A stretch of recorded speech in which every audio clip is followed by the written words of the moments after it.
Ladies and gentlemen, welcome today to another edition of a predictions video on the channel. Just outside the Bristol Motor Speedway for the coverage that you'll see later on of the grandstand highlights from Bristol Dirt. The second time that the NASCAR Cup Series, and the NASCAR Truck Series for that matter, have raced at Dirt Bristol. So we know what to expect a little bit, but with the next gen car, it's going to create a little bit more of a test for these drivers, a different test than what even a year ago had. And speaking of that test, we have a lot of practice to go off of. Remember, 2 full 50-minute practice sessions as well as heat races yesterday for the NASCAR Cup Series. So we have a pretty good gauge of, I think, at least, of who will run well and who will not. We'll go through that in this predictions video and more. Like and subscribe for more daily NASCAR content as we further get into this video. Starting off with the must-haves today, going to try to put a little bit of a twist into it, and we'll talk about the drivers who I think are going to have good runs and you should absolutely have in your fantasy lineups today. I would start off with Christopher Bell. Obviously, Christopher Bell is a really good dirt racer.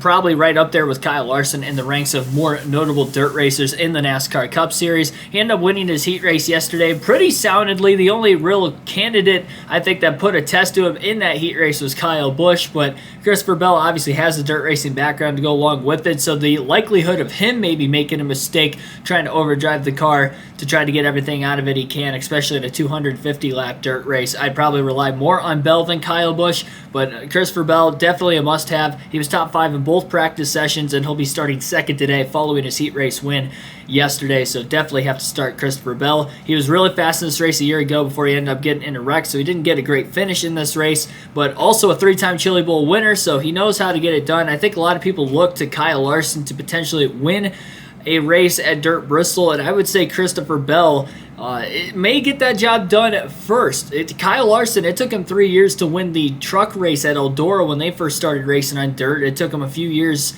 to finally get the Chili Bowl win when Christopher Bell beat him 3 years in a row. So I am going to go with Christopher Bell, not only as a must-have today, but he is my pick to win the race. Just like in the preseason predictions, my prediction is not changing today.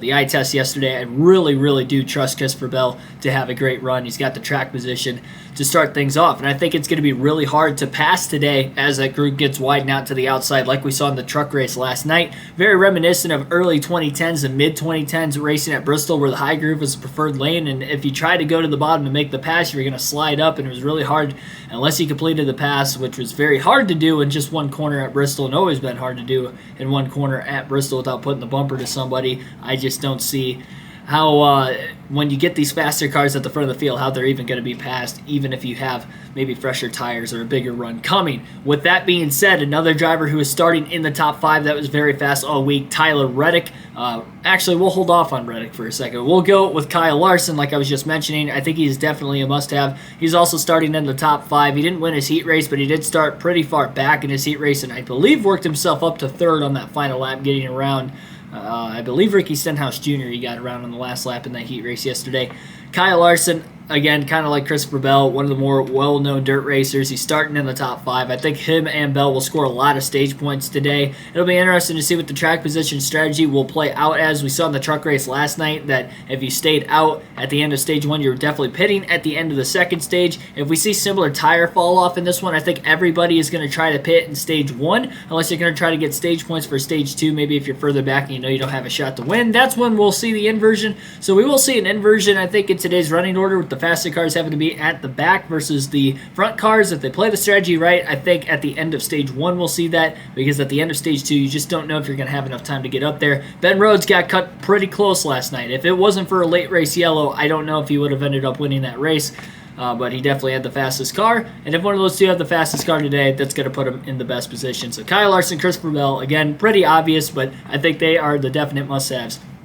For the sleeper picks, though, today, I have Tyler Reddick. I was going to talk about him as a must-have. He's a sleeper pick because he doesn't have a win in his NASCAR Cup Series career. This could be the first one today. He was fastest in final practice and also top 5 in first practice 2 days ago on Friday. And then yesterday, he ended up doing really well in his heat race, had enough passes made to get himself a 3rd place starting position for today's race. And obviously, just like Larson, just like Christopher Bell, he's a very good dirt racer. Maybe not on the same level as Christopher Bell and Kyle Larson, but he is a good dirt racer. He grew up racing on dirt tracks. He was actually commentating because of his dirt track background at Bristol Motor Speedway last night for the local broadcast over the PA system. So Tyler Reddick definitely knows how to get around these dirt tracks with a great starting position, with a fast car this weekend, and RCR in general has had fast cars this year. You look at Austin Dillon getting a top 3 last weekend at Martinsville. Reddick has had really good runs. Look at what he did at Auto Club when he won 90 laps,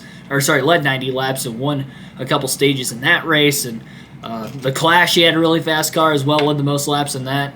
I think this is going to play into his benefit. It's a shorter race, kind of similar to the Clash. They don't have any mechanical issues. I think Tyler Reddick, at bare minimum, will get a top 10, just like Bell and Larson. Maybe be a threat to win his first career race tonight. And as far as the next driver on the sleeper pick, I'm going to go with Justin Haley. I'm going out on the limb picking Justin Haley here a little bit. He won his heat race yesterday, which was very reminiscent of the Busch Clash, which was probably the next shortest race on the schedule, even though that's an exhibition race. He won the Busch Clash heat race there, got to start up towards the front, ran top 3 all day long until Larson took him out late in the race. If he stays out of trouble in this one, I think he definitely gets a top 10 finish. I think he's a good sleeper pick. He's starting in 6th place after that heat race win, 4th place in first practice, 8th in second practice. I think Justin Haley is going to have a really good run today. Obviously, top 8 both practice sessions, starting 6th, won his heat race. Very underrated. Out of the top of my head, or off the top of my head, I don't know if Justin Haley has any dirt racing background going into this weekend, but obviously he's doing really well. I think he's a good sleeper pick. I'm going to say he gets a top 10 finish today if he keeps it clean. And the don't have picks here are the drivers I say that you guys should absolutely stay away from in fantasy this weekend. And I think first and foremost, I have to do it. Ryan Blaney. Ryan Blaney was not fast in practice. Both practice sessions, he was 15th or worse, 15th and 17th, and he was terrible. He spun out in his heat race yesterday. Even before he spun out, he was in the second half of the field in his heat race. He started 4th, I believe, and ended up finishing 7th in his heat.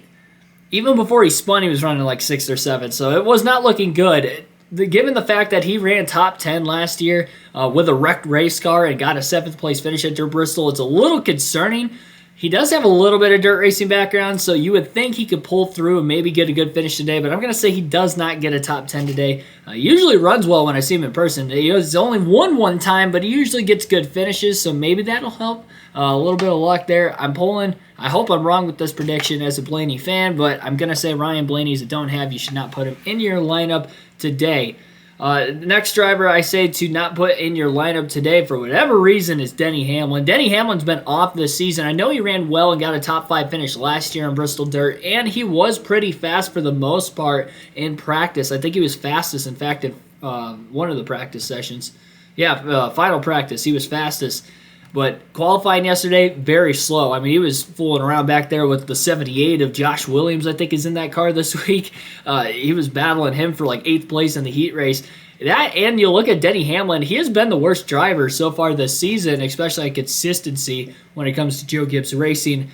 He is outside the top 20 in points for a reason. He only has one top 10 finish on the year. That was when he actually won at Richmond, but outside of that, he's been really slow in speed. He's outside the top 25 all week last week at Martinsville, and that's one of his better racetracks. That's definitely concerning. And he didn't do so hot yesterday, so he's starting very deep in the field. I think 34th starting position. It's going to be hard to pass, like I said today, and starting that far back, I think he's going to be one of those drivers that's going to end up staying out of the pits if everybody else pits in front of him at the end of stage 1, like I'm expecting that to happen. And if that happens, he may score some stage points in stage 2. He may win the stage with track position. You never know. Again, because he did run good here last year, and he was fast earlier in the week. Maybe just missed the setup yesterday. Maybe the track conditions were far different, which I think they were a little bit different. That probably played into a hand, but at some point, he's going to have to pass cars on the racetrack. I just don't think it's going to be possible. So Ryan Blaney, Denny Hamlin are the don't-haves for this week. Sleeper picks again, Tyler Reddick, Justin Haley. I think that those guys will get top 10 finishes and surprise runs. Neither of them. I guess Haley does have one career win in the Cup Series, but it was a rain-short race at Daytona. Regardless of the fact, I think maybe he could compete surprisingly today. So I'm not going to be surprised if he runs well because I'm seeing his success earlier in the week, but at the same time, it could be, I believe, his first top 10 of the season this year. Tyler Reddick, maybe he gets his first career win. Christopher Bell, Kyle Larson, definitely the heavy favorites, and Bell is my prediction to win today's race. Like and subscribe again for more daily NASCAR content. I will see you guys next time.